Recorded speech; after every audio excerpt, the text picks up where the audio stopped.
Foli ni waleɲuman dɔ bɛ ka lase aw ma Mali kɔnɔ ani Mali kɔ kan aw minnu bɛ ni kuma in na kɛmɛ ka ɲɛmada ka ɲɛsin jabaraniw ma walasa faamuya bɛ se sɔrɔ aw fɛ Sherifla TV bamanankan kunnafoni na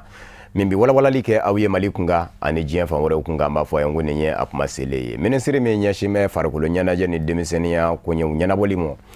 ka sanga ni ɲɔgɔnkunbɛba ye min bɛna labɛn an ka jamana kɔnɔ juillet kalo tile 20 ka taa sa tile 29 ma farikolo ɲɛnajɛ bololan dɔ la farafina ka ɲɔgɔnkunbɛ Afrobasket CAN mawuladɔniya k'a fɔ o bɛ taa Palais des Sports la labɛn minnu sabati bɛ Palais des Sports yɛrɛ kɔnɔ a taa yɔrɔ la ministre tari ɲɛda olu de kan a kɛlen kɔfɛ ka munumunu zaliw kɛ a ye dakoro ɲɛ fila kalifa an ka ɲininikɛlaw la ni o ye Bɔkari Tarawele ni Samba Tarawele ye an ka jɛ k'a ɲɛmada.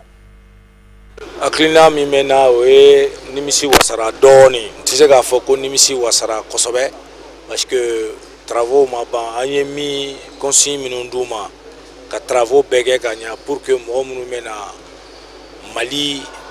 championnat in na mɔgɔ minnu bɛ na nin salle nin kɔnɔ u ka kɛ conditions na pour que u ka se k'u ka compétition kɛ hɛrɛ kɔnɔ ani lafiya kɔnɔ donc comme baarakɛɲɔgɔn y'a fɔ cogo min ani fédération malienne de basket on va attendre Gianni samedi cɛ retouche laban minnu bɛ yen u k'olu kɛ. Bon, j'ose croire que à cette étape, ça va aller. Bon, commission nationale a mis famia. Atenake comme follow. Ni c'est ni charia et wardi avait utilisé basketin et l'a utilisé fin voilà que cela c'est très clair. Tous ceux qui pensent que on est là à aider ces sélections pour d'autres fins, ça c'est révolu. L'État décaisse énormément d'argent, il faudra le résultat. On ne peut pas aussi priver nos athlètes de leurs moyens pour d'autres fins. Donc, commission va donner directive Mindouma. Oye warni min dira ka utiliser la fia kono ani jaya kono. No kera compétition bi se gagna, bébé se ga kuma fo kanya. Donc au kofé, ambe ala deli de compétition ngoni jan compétition adam ne mota do mi mege. Angon mega jouer pour que ka gagner. Aywala ka do Mali garsigɛ la an bɛ bɛɛ kan samani dugawu ye. Sotelma Malitel an ka jamana kɔnɔ nɛgɛjuruku pe cakɛda Galedo a ye ŋaniya jira kɛ ka ɲɛsin agence de voyage Sherifla hijidenw ma san 2019 minnu bɛ t'u ɲɛda kira kan nɛma ni kisi bɛ a ye Madina ka silamɛya jɔsen 5nan baara fɛnɛ timɛ. Kunnafoniw ye a jira k'a fɔ donfini complet 500 ani telefoni PC 500 o de kɛra ŋaniya jira ye Sotelma Malitel fɛ ko in kɛra ka bɛn ni alamisa juillet kalo tile 19 ye maison du haji la ni o ye hijidenw tɔgɔla so ye Fatumata Kanɛ Ablaye Sogodogo olu kun bɛ Sherifla TV jabarani tɔgɔ la. Bagifini complet 500 ka se téléphone puce 500 ma o de dira Sherifla voyage hijidenw ma ka bɔ Sotelma Malitel yɔrɔ la ni minɛ ninnu dili tɛna tile dama dɔ bɔ tuguni ni Sherifla voyage hijidenw tɛna u kunda kira bangeyɔrɔ kan kisi ani nɛɛma bɛ a ma hiji okumu kɔnɔna na nisɔndiya bonyara kosɛbɛ u bɛɛ kelen-kelenna bolo. Nisɔndiya min bɛ ne na a tɛ se ka fɔ ka ban Malitel mɔgɔw n b'u fo Ala k'u taa ɲɛ Ala k'u sankɔrɔta. O ye Haidara dɛmɛ min na diyara an ye an ye Haidara ka tɔndenw ye ka bɔ Moti Seware an bɛ Haidara fo kosɛbɛ Ala k'a ka tɔn taa ɲɛ Ala ka aw sankɔrɔta Ala k'aw sankɔrɔta ko Malitel mɔgɔw a ye fini d'a ma a diyara an ye yɛrɛ de an bɛ dugawu k'aw ye n'an taara hiji la minnu sɔrɔla ka taa Ala k'u bɛɛ ka dugawu minɛ. A ye nisɔndiya min kɛ a ɲɛna yɛrɛ de Ala k'a jiri Ala k'a kɛ hɛrɛ k'a kɛ jiri teleso Ala k'a taa ɲɛ Ala ni kira barika kosɔn. Sherifla voyage sigira senga ni an fana karamɔgɔ Seydi Sherif Usman Madani Aidara ka hakilinaw ye ni o tɛ dɔwɛrɛ ye walasa hiji baaraw bɛɛ ka se ka kɛ lafiya la alisilamɛw bolo kabini a sigili sen kan fo bi a bɛ jate agensiw fɛ minnu ni u jɔyɔrɔ ka bon kosɛbɛ hiji lafiyaw sira kan ni o yɛrɛ de ye nin lajɛlifɛn ninnu dili kunba dɔ ye a lajɛrɛ in sen fɛ Sherifla voyage ɲɛmaaba ni o ye Aliou Sidibe ye a ka nɔnabila min tun bɛ yen a y'a ka bonyamasegin kɛrɛnkɛrɛn k'a ɲɛsin Sotelma Malitel ɲɛmaayaso ma ani an fana karamɔgɔ Seydi Sherif Usman Madani Aidara. An kɔni b'a la dali fɛn min na c'est nin kelen kɔfɛ fɛn caman de b'a kɔnɔ Ala kana an tigɛ ɲɔgɔn na et puis Ala k'an mɛn ɲɔgɔn bolo nin ye bɛn de ye ani kelenya ani ɲɔgɔn cɛ ka sabu ke mogo ni ke be ni agence de ma be ko mi ibe islama de kan ka deme abe ko be ka an karamgo de funa de no certificat be place na bi nanya jatemne ni kan ka ni yere ka dogo aka son fena mais ni ala ya hakli di aw muma na usra kan kan ba fu ka ni ala fe al sala ka shijan kalfama nyamugo mo fana no usra kan hakli sro ka fanga kan ke aywa agence shirifula karamgo ka sabula amgulu fana foko barakala ka ni ala fe tama ala ka noya en tout cas vraiment merci. maa minnu ni olu sugantira ka taa ni lajalifɛn ninnu di Sotelma Malitel tɔgɔ la o y'a yira u ka kumaw la k'a fɔ ko jɛɲɔgɔnya baara min ni o bɛ Sotelma Malitel ani alisilamɛya diinɛ dɛmɛtɔn ansaru ni ɲɔgɔn cɛla la ko a bɛ senna kabini wagati janw ko nin dɛmɛ in fana bɛ don o kadara kɔnɔna na walasa ka se ka u ka jɛɲɔgɔnyaw banba ani ka labanna ka duwawu ɲini ijidenw fɛ ka duwawu kɛ u ye o bɛɛ kɔfɛ u sɔrɔla ka labanna Sotelma Malitel ɲɛmayaso tɔgɔ la ka lajalifɛn ninnu dili daminɛ. Cellula Voyage comme y'a fɔ cogo min Cellula Voyage ni Sotelma ka partenariat ma dabaw bila a daminɛna a bɛ san caman bɔ donc san caman sunkalo la sukaro bɛ taa di nɔnɔw bɛ di fɛn caman bɛ di o kɔni o partenariat bɛ Sotelma ni Cellula Voyage ni ɲɔgɔn cɛ donc o de la Sotelma directeur général y'an bila ka na bi ka na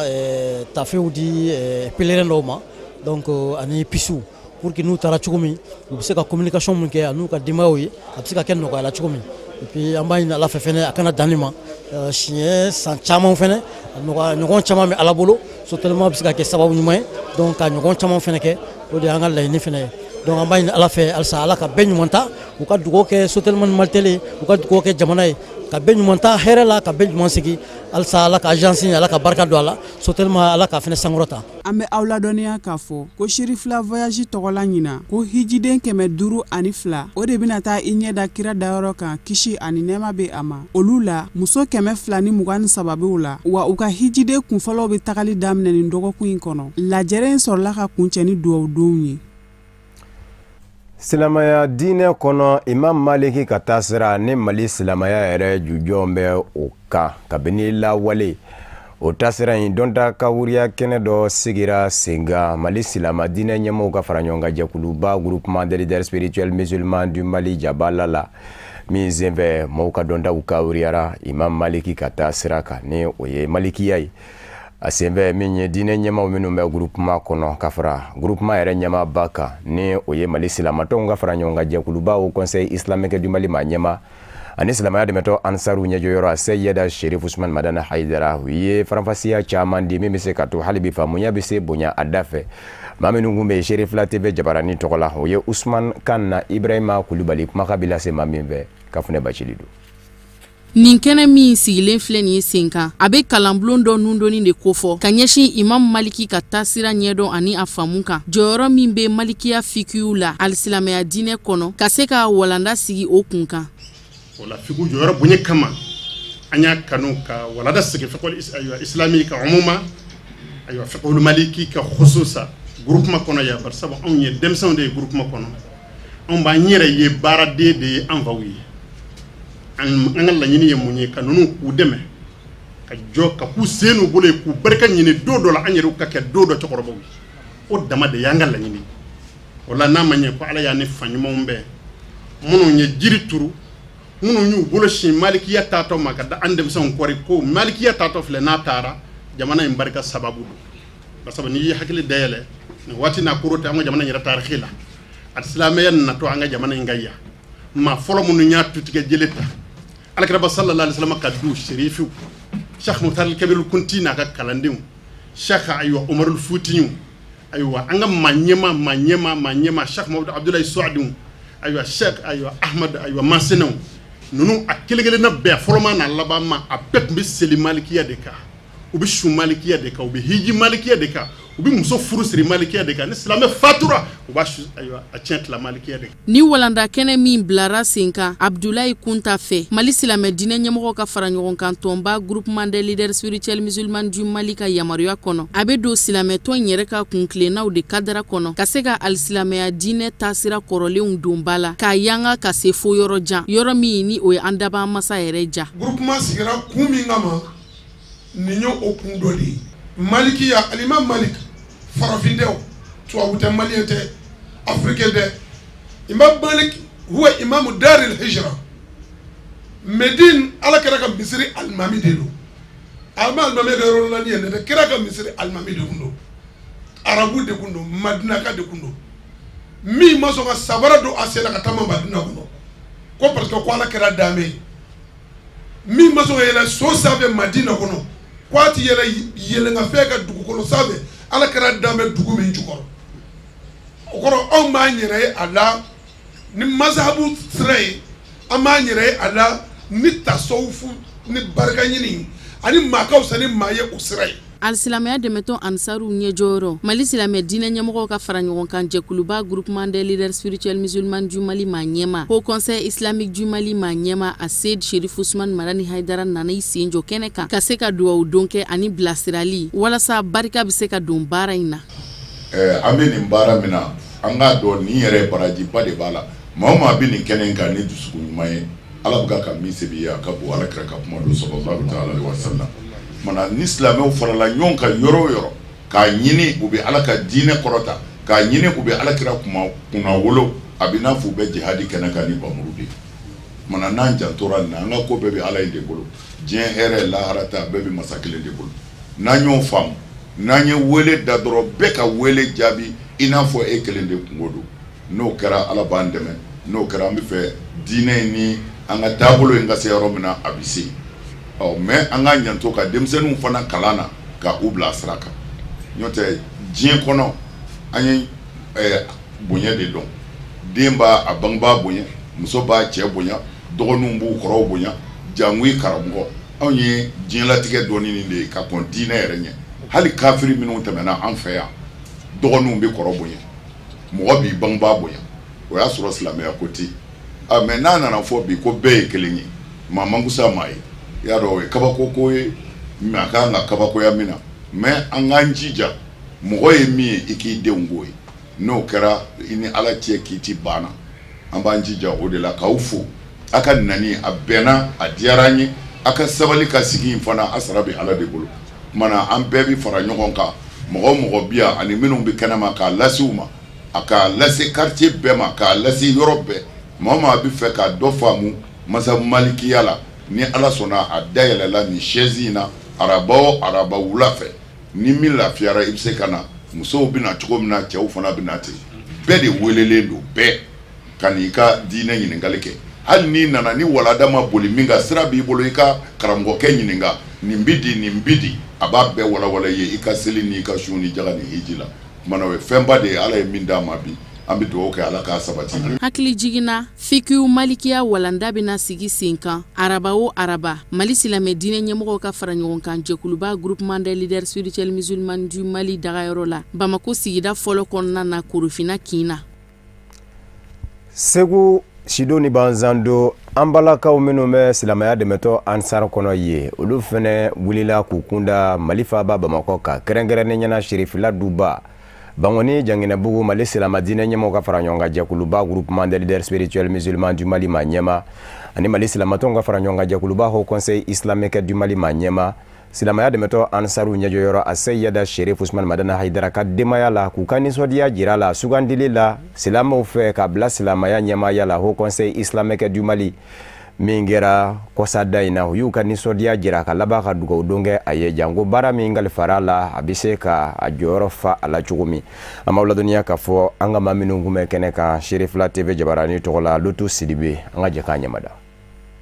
Silamɛya dɛmɛtɔ Ansar bolofara min bɛ Segu an balakaw ka bɔtɔ kɔnɔ ka Bamakɔ sira ta ka n'u ɲɛ da Mali silamɛ diinɛ ɲɛmɔgɔw ka fara ɲɔgɔn kan jɛkuluba groupement des leaders spirituels musulmans du Mali maa ɲɛma silamɛya dɛmɛtɔ Ansaru ɲɛjɔyɔrɔ a Seyida Cherif Ousmane Madani Haidara ka a bɛ don fɛn min ka dara kɔnɔ danaya min dara ka k'a ta k'a bila Mali silamɛya ɲɛmaaya la Haut Conseil islamique du Mali ɲɛmaaya u ka ladala lajɛ tako sabanan senfɛ ka n'u ka nisɔndiya jira la k'a fɔ a kɛra ye a diyar'u ye ni ka laban k'a jira a la fana silamɛya dɛmɛtɔ Ansar tɔndenw bɛɛ lajɛlen tɔgɔ la Segu Sido ani Banzando bɛɛ lajɛlen ka dɛmɛ bɛ a ye baara ɲɛli la a bolo Mali silamɛtɔnw ka fara ɲɔgɔn kan jɛkuluba Haut Conseil islamique du Mali ɲɛmaaya la. Sera Bamakɔ ni nisɔndiya bɛɛ bi an karamɔgɔ Cherif Ousmane Madani Haidara ale ka sigili ka kɛ Haut Conseil ɲɛmɔgɔba ye o nisɔndiya de bonyana an kan kosɛbɛ o de la an nana ka na foli kɛ an karamɔgɔ ye ka dugawu k'a ye ka dugawu ɲini a fɛ an ni karamɔgɔ ye ɲɔgɔn ye o nisɔndiya yɛrɛ kɔni bonyana bɛɛ kan ni Seydi Sherif Usman Madani ye ɲɔgɔn ye ka ban o ye ni an kuntigi Muhamɛd kisi nɛɛma b'a ma sallallahu alaihi wa sallama o ye kɛlen k'ale de ye an kɔni nisɔndiyara sirifila yan k'an nisɔndiya fo ka se nisɔndiya kɛfɛ se bɛɛ na a n'an baw minnu fana tun b'an kɛrɛfɛ yan n'o ye Fatima Tarawele ani Aisha ye olu minnu fana tun b'an kɛrɛfɛ c'est-à-dire a kɛra nisɔndiya de ye kosɛbɛ dante nisɔndiya min na kumakan laban min bɛ n bolo o de ye ka foli kɛ an karamɔgɔ ye dante foli min na doni min taara k'a da kun na ya Rabbi ama doni ta fanga Ala ka nɔgɔya n'a ye Ala ka jamana kolo suma Ala ka jamanadenw kanbɛn Ala ka bɛn sabati jamana kɔnɔ Ala ka tɔn taa ɲɛ Ala ka karamɔgɔ kɔrɔta Ala ka na jugu sa la Ala ka na jugu danya Ala ka a se a ka denbaya kɔrɔ Ala k'a ka denbaya kɛ Ala ta ye Ala k'o k'a ka Alaya kama k'o kɛ Sherifu lahɔrɔma kɔsɔ sallallahu alaihi wasallam an natɔ la an ka président Abu Male ani Kɔla Kasamara an ka section bureau an ma b'u ɲinɛma olu yɛrɛ de ye ordre de mission di an ma k'an bila ka na donc fana ko n'a nana an ka foli kɛ bɛɛ ye sous section 28 o délégué bɛɛ bi yan ko ka dugawu kɛ an karamɔgɔ ye nisɔndiya kɔni tɛ se ka fɔ ka s'a dan na fiyewu ani ni mɔgɔ mɔgɔ nana an bɛɛ nisɔndiyara ni an ni karamɔgɔ ka ɲɔgɔn ye an ni mɔgɔ min nana o ye mɔgɔ 30 dɔɔni ɲɔgɔn de mɔgɔ 35 walima mɔgɔ 36 o ɲɔgɔn de don Zamzame y'o kɛtɔ ka kuma ta an balakaw kɛlen kɔfɛ ka dugawu ɲini a fɛ a ko an balakaw yɛrɛ k'u wasa don dugawu donni na ka sabu kɛ an kuntigi Muhamadu nɛɛma ni kisi b'a ye u ka laseliw kɛmɛ k'a jira k'a fɔ Ala b'i ye dusukun na wa silama yɛrɛ kɛlen ka farisogo donni ka taa bɔ a silamaɲɔ ye ko Ala b'i ye yen fana janko an balakaw minnu kɛmɛ k'u yɛrɛ di dali masa mɔ u kɛlen kɔfɛ ka Ala dɔ ka sira ɲɛ ka laban k'u tile o dugawu tɛ bi baara sɔrɔla ka kunjɛ ni Segu silamɛya dɛmɛtɔ Ansar musobaw ka o dugawu ye Bangoni Janginɛbugu la Sherifila duba kɔnɔ ka bɛn ni juillet kalo tile 18 ye Silamɛya dɛmɛtɔ Ansar denmisɛnnin minnu bɛ sanfɛ kalansow ni cɛmancɛ kalansow la u ka tɔn bi wele ko collectif des Ansar en milieu universitaire et scolaire Camus olu fɛnɛ ka sanga ni u ka sa baara ye u ye bɔɲɛ dɔ boloda ka ɲɛsin Mali silamadinɛ ɲɛmaw ka fara ɲɔgɔn kan jɛkuluba groupement des leaders spirituels musulmans du Mali ma ɲɛma ani Mali silamatɔnw ka fara ɲɔgɔn kan jɛkuluba Haut Conseil islamique du Mali ma ɲɛma silamɛya dɛmɛtɔ Ansaru ɲɛjɔyɔrɔ Seyida Sherif Usman Madani Haidara mɔ ka bɛn ni Alamusa juillet kalo tile 18 ye Bangoni Janginɛbugu Sherifila duba kɔnɔ a senfɛ u y'u ka nisɔndiya jira banni na an b'aw ladɔnniya k'a fɔ Lutu Sidibe tun bɛ Sherifila TV jabarani tɔgɔ la a bɛ walawala maa min fɛ Alhamidu Badini Haidara de y'a fɔ anw ye k'anw bɛɛ ka baaya kɛ i b'i ka ligriti fila kɛ Ala kan i dun b'i ka ligriti sonyani kɛ i dun b'i ka ligriti jɛnɛya kɛ i dun b'i ka ligriti namara kɛ i dun b'i ka ligriti mɔgɔ faga ni kira i b'i la baara ɲuman min na i dun pɛrɛn don ko baara kɛ. Dɔnkilida kan nisɔndiya kɔnɔ o de kɛra ka Mali alisilamɛ diinɛ ɲɛmaw ka fara ɲɔgɔn kan jɛkuluba groupement des leaders spirituels musulmans du Mali ma ɲɛma alisilamɛya dɛmɛtɔn Ansaru ɲɛjɔyɔrɔ an fa n'an karamɔgɔ a Seydi Sherif Usman Madani Haidara bisimila Ansaru lakɔlidenw ka jɛkuluba maaw fɛ n'o ye collectif des Ansar en milieu universitaire et scolaire ye n'a bɛ fɔ a ma ko Camus ni jɛkulu sigila sen kan wasa ka Mali alisilamɛ diinɛ soba Haut Conseil islamique du Mali ma ɲɛma an fa n'an karamɔgɔ a Seydi Sherif Usman Madani Haidara ka hakilinaw kɔkɔrɔma don n'o bɛ silamɛya lakika carili ko fɔ ani ka jogow dilan san o san ka wuli ka jɔ kadara la o bɛna foli bila an fa n'an karamɔgɔ a Seydi Sherif Usman Madani Haidara la ka dugawu ɲini a fɛ ni k'u tulo majɔ a ka ladilikanw na. N'i y'a y'an sera karamɔgɔ fɛ yan bi jɛkulu dɔ bɛ yen an b'a fɔ min ma ko Camus collectif des Ansar en milieu universitaire et scolaire o la an kun nana ka na foli kɛ karamɔgɔ la vraiment nisɔndiya sɔrɔla an ka foli la kosɛbɛ an nana ka na foli kɛ karamɔgɔ la barisabu an karamɔgɔ ale ye nɔrɔ de ye kuma o kuma n'i ye karamɔgɔ ye ɲɛ la a bɛ adamaden yɛrɛ dusukun furakɛ wa an nalen a ye jigisigi kuma caman fɔ an ɲɛna donc vraiment an nisɔndiyara an wasara kosɛbɛ mɔgɔ o mɔgɔ n'i ye karamɔgɔ ka hakilina ta ka baara kɛ n'a ye a fɔlɔ ye min ye e yɛrɛ de bɛna lafiya i bɛ hɛrɛ sɔrɔ a la barsabu karamɔgɔ ma foyi fɔ an ɲɛna ko n'an dara Ala la an ka tile i bi baara o baara la i k'a kɛ a tiɲɛ kan bon mɔgɔ mɔgɔ bɛ baara kɛ ni tiɲɛ ye e yɛrɛ fɔlɔ de b'a nafa sɔrɔ e kɔfɛ fana danaya de bɛna da e kan mɔgɔw fɛ adamaden o adamaden ni danaya dara i kan e de bɛna jigiya sɔrɔ bon ɲɛtaga caman bɛ o kɔnɔna na. O ka nin bɔ ɲɛ kadara la fɛn min ye wale ɲuman dɔn attestation de reconnaissance ye o y'o di u kɔrɔw ma olu minnu kɛra sabu ɲuman ye ka hakilina ɲuman sɔrɔ ni ka Ansaru kalandenw ka jɛkulu sigi sen kan a bɛ fɔ mun ma ko Camus. Sherif Laduba tɔgɔ la attestation de reconnaissance o kelen fana dira an ka musokɔrɔba ɲuman ma Madame Aïdara Fatumata Traoré ni ka dawɛrɛ di an karamɔgɔ Sherif Ahmad Tidiane Aïdara ma ka da ka wulikajɔ la sanga ani waati silamaya ɲɛ ɲuman yirali la jamanadenw na. Vraiment an b'a ɲini bɛɛ lajɛlen fɛ mɔgɔ mɔgɔ bɛ yen ko e de ko i bɛ Aïdara fɛ a ye kuma o kuma fɔ i jija i k'a ta i ka baara kɛ n'a ye o kɔfɛ fana mɔgɔ minnu bɛ yen n'olu b'u ka manamanakanw fɔ kɛrɛfɛ an kana olu jate dɔ fɔra Alakira ma mɔgɔ si ma kɛ mɔgɔba ye ka tɛmɛ ni dɔ ma fɔ min ma mɔgɔw b'u ka manamanakan fɔ la mais a Seydi Cherif Ousmane Madani Aïdara a nomina walima an bɛ se k'a fɔ danaya tara ka d'a kan k'a kɛ groupement président ye o min bɛ yen ni o bɛ an ka silamɛya tiɲɛ yɛrɛ sira ko fɔ o kɔfɛ fana a tilara ka ta tuguni ka kɛ au conseil président ye min bɛ Mali silamɛ bɛɛ lajɛlen représenter o tɛ se ka kɛ ni danaya tɛ donc o b'a yira minnu bɛ mankan ci la olu b'u ka mankan ci mais Ala yɛrɛ fana bɛ a ka baara la. Duwawu ani baya layidu wɔɔrɔ o taara Ansaru lakɔlidenw fɛ n'o ye collectif des Ansar en milieu universitaire et scolaire ye k'o kɛ ka baaraw kun cɛ. N t'i fila fara Ala kan. N t'i fila fara Ala kan. N t'i jɛnɛya kɛ. N t'i jɛnɛya kɛ. N t'i suyɛli kɛ. N t'i suyɛli kɛ. N t'i den faga. N t'i den faga. N t'i namara kɛ sen kɔrɔ n t'a kɛ bolo kɔrɔ. N t'i namara kɛ sen kɔrɔ n t'a kɛ bolo kɔrɔ. Ni kira Muhamadu ye bila baara ɲuman min na an b'a kɛ. Ni kira Muhamadu ye bila baara ɲuman min na an b'a kɛ. Ala k'an s'a ma. Ala k'a minɛ. Ala ka yafa an ma. O de fana b'an sɛnsɛn ka diɲɛ fan wɛrɛ kunnafoniw lasɔrɔ Cameroun jamana kɔnɔ fangasinamatɔ maa minnu minɛnen don kabini kumajan ka sabu kɛ jamanakuntigi sigi kalata kɛlen kɔfɛ olu tun bɛ maa min nɔfɛ ni o ye Maurice Kamto ye ko o ye sebaya ta jamana ɲɛma Paul Biya kan k'u bɛ wuli ka nisɔngoya taamaw boloda u minɛna k'u kɛ wu la juillet kalo tile 12 juma caman bilara u la maa 30 ani maa 9 ɲɔgɔn na. Kunnafoniw y'a yira k'a fɔ kiiribulon kɔnɔ kiiri ɲɛmaw ye a jira k'a fɔ ko in ka bɔ a mɔ ka sabu kɛ o n'a ɲɔgɔnna seereya ni danganiya tɛ yen minɛ bɛ se ka kɛ min mɔ k'u to bolo la. Nka dɔw y'a yira kɛrɛnkɛrɛnnenya fangasinamatɔnw ko diɲɛ seleke naani setigi jamanaw ni hadamadenya hakɛ lapasa jɛkulu minnu bɛ ka ŋwara da Yaoundé fanga na ni o ye Paul Biya ka fanga ye k'a fɔ k'a bɛ ka hadamadenya hakɛ buruja k'o de y'a to ka kɛnɛ kɛ ka maa 30 ani maa 9 in bila. Nga maa min ye maa koloma yɛrɛ ye kɔrɔ ni ko yɛrɛ bɛ ka kɛ ale nɔfɛ Maurice Kamto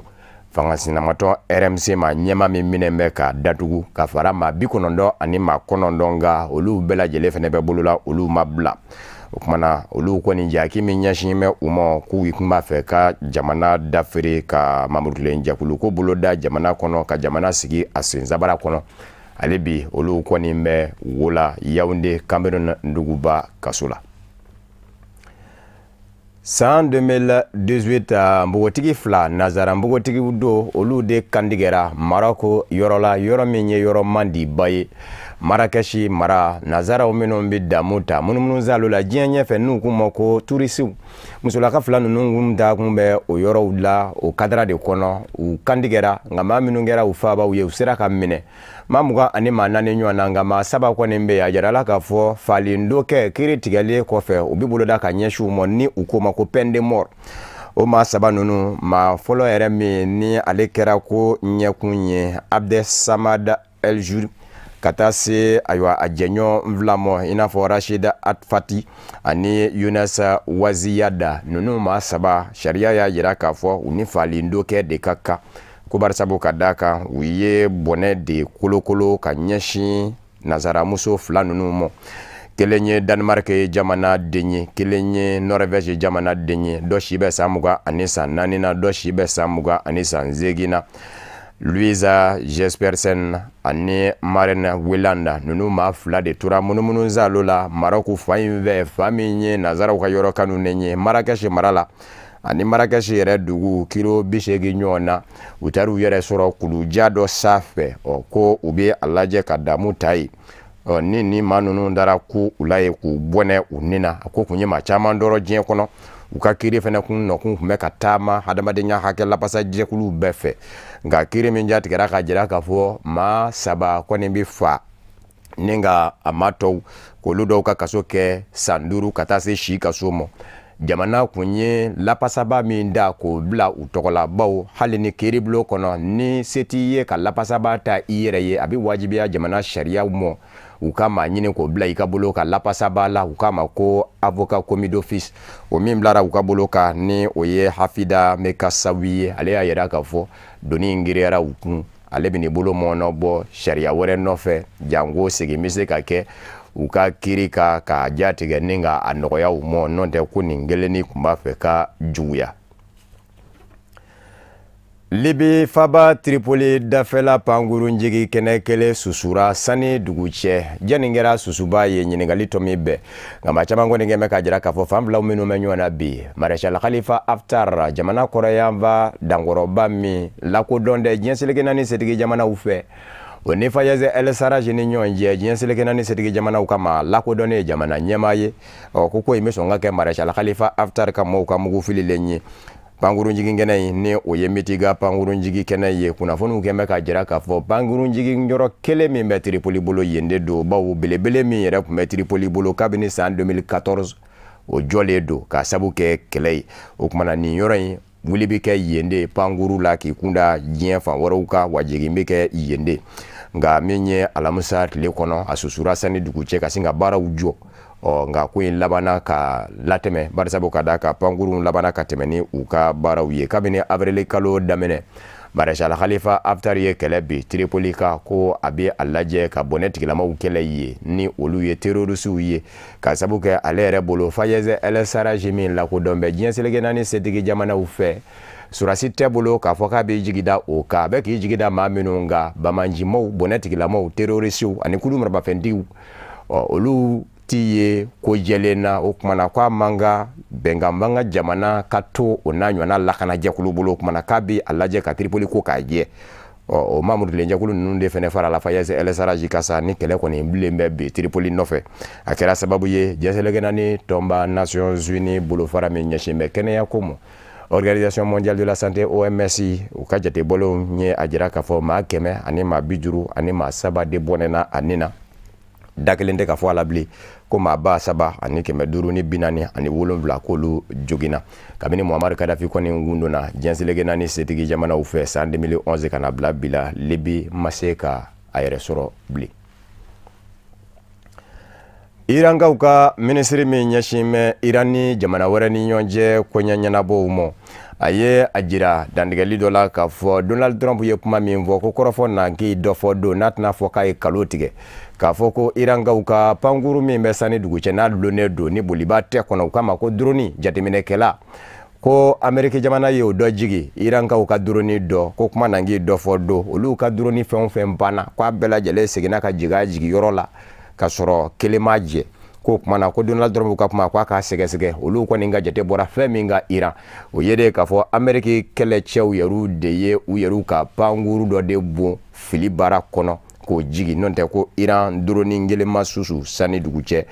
an b'a ladɔnniya k'a fɔ gwɛlɛyaba bɛ Iran jamana ni Ameriki jamana ni ɲɔgɔn cɛ bi ka sabu kɛ tɛgɛnɔbila kɛra bɛnkan sɛbɛn la san 2018 mai kalo la ka jira k'a fɔ Iran jamana ka mugujugu dilan ka ɲɔngiri barikow minnu lamɛn a kan olu fɛnɛ bɛ wuli Barack Obama yɛrɛ kun ye paraɲaba kɛ o la o ni nazara jamana ɲɛmaa tɔw nka Donald Trump nanen kɔni sina ka jira k'a fɔ terror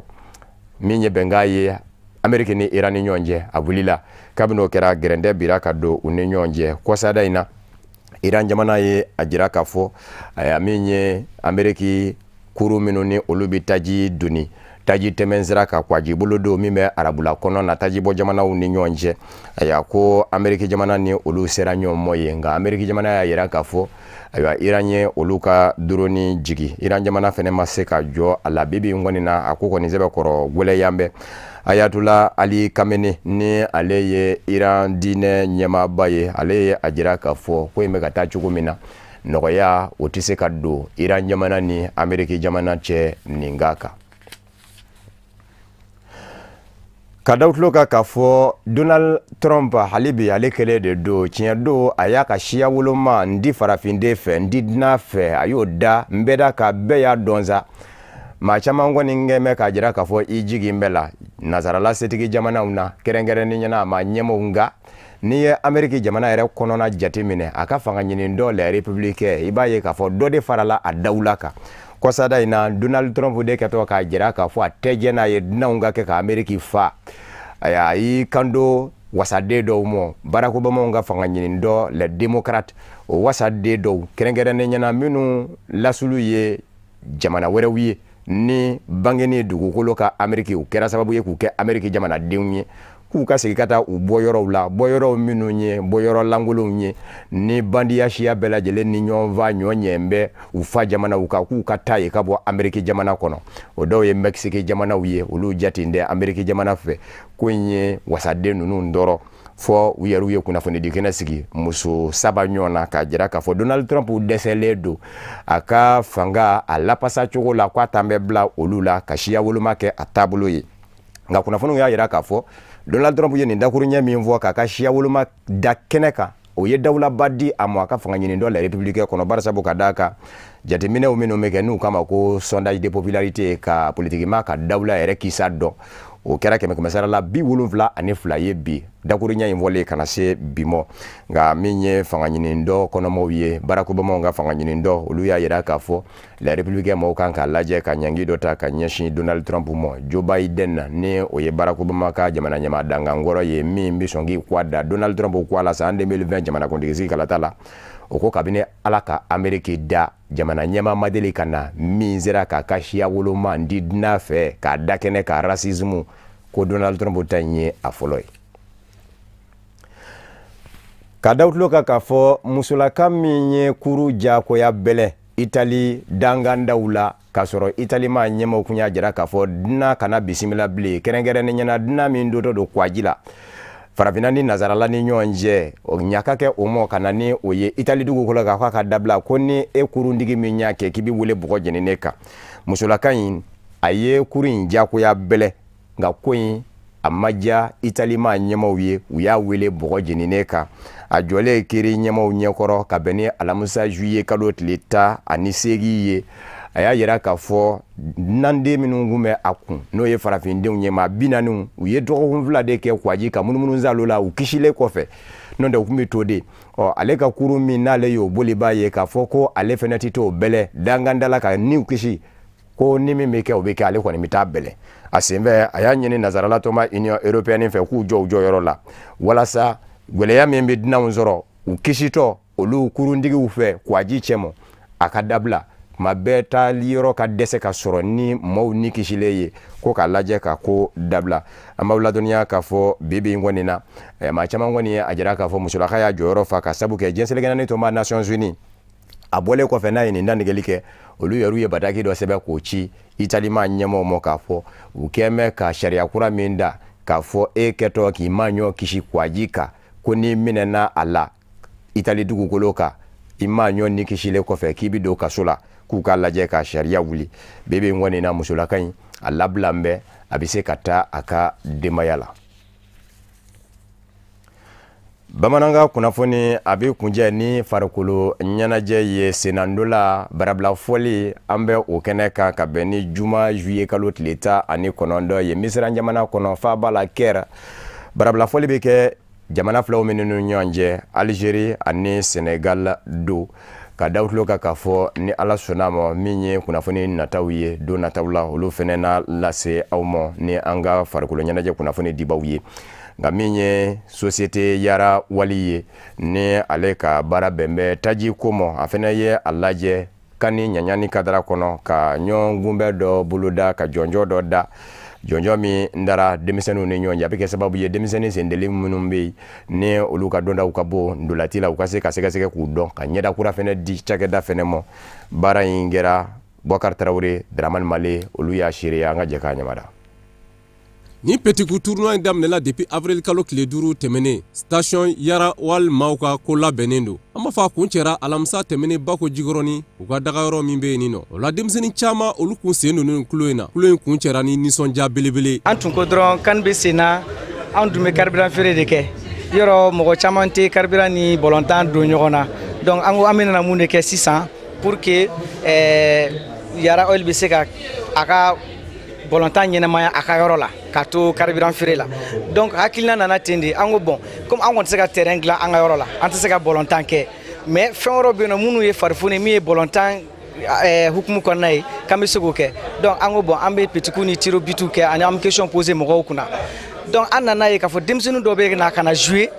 olu vraiment talanba de b'u la. An hakili mɔgɔ tɛ tɛmɛ couche 200 ɲɔgɔn kan mais nu nana u bɛ 1000 2000 kɛ ni dɔ jouera mɔgɔ 20 jouera bi sini mɔgɔ 30 bɛ jouer pour que ka record bâti. Donc an nana ye k'a fɔ ko vraiment ampleur b'a la an kana na dan kan capitaliser li dɔrɔn ma an bɛ taa o sanfɛ. Donc du coup an y'a kɛ ni organisation ye tantɔ ka aw wele ka na pour venir voir que il y a du talent que an tɛ se ka dan petit coup dɔrɔn ma denmisɛnninw de don vraiment u bɛ se u ka baara la quoi. Voilà, o de nana ni hakilina ye k'a fɔ au début kan de kun kama don mais bibi na denmisɛnninw ka ɲɛnamaya sankɔrɔta u ka rêve sankɔrɔtali de y'a to an ye petit coup in kɛ tantɔ. Mali la yan nɔ mɔgɔ caman b'a miiri k'a fɔ ko minnu bɛ bɔ Mali kɔ kan ka na investi olu de bɛ se ko la an yɛrɛ tɛ ka sɔn k'a fɔ ko dɔnniya min b'an na sɔrɔ min b'an na n'an y'a an ka dɔnniya n'an ka sɔrɔ fara ɲɔgɔn kan an bɛ tɛmɛ jamana caman de la i y'a faamu. Donc carburant feere t'a to ko